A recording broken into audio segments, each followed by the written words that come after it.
The Taguluan Community College recognizes and respects that each student has different sexual orientation, gender identity, and expression. However, the institution provides guidelines for proper decorum inside the campus. Taguluan Community College dress code in different courses. First, the BSBA. In male, peach trail cream polo, black pants, black shoes. In female, peach twirl cream blouse, maroon pencil skirt, and closed black shoes.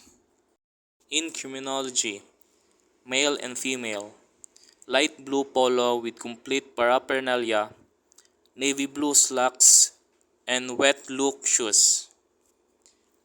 In HM, in male, black trouser with black leather, leatherette belt, black shoes.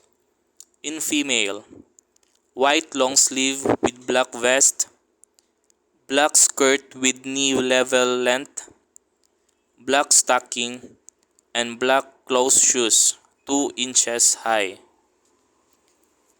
Last, in midwifery, in male, peach twill, white polo, black pants, black shoes.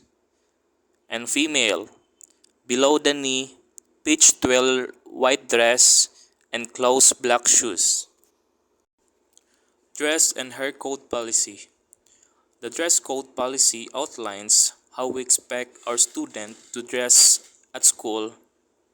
Students should be aware that their appearance is important when representing our institute in public.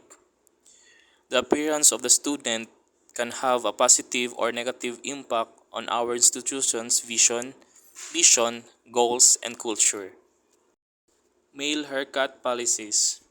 Male students are not allowed to wear piercings. For male students, haircut, gender consideration is encouraged. However, students are expected to follow haircut guidelines set forth by the school. Students who identify as transgender who have long hair prior to their enrollment are permitted to keep their long hair, but it must be kept in a ponytail at all times, except the students from midwifery, hospitality management, and criminal justice and public safety. Transgender students who have short hair and wish to have long hair are not allowed. They must observe proper haircut. Approval will be on case to case basis. All students are not allowed to have exaggerated shade and hair color. Hair colors must be in the shades of black and brown.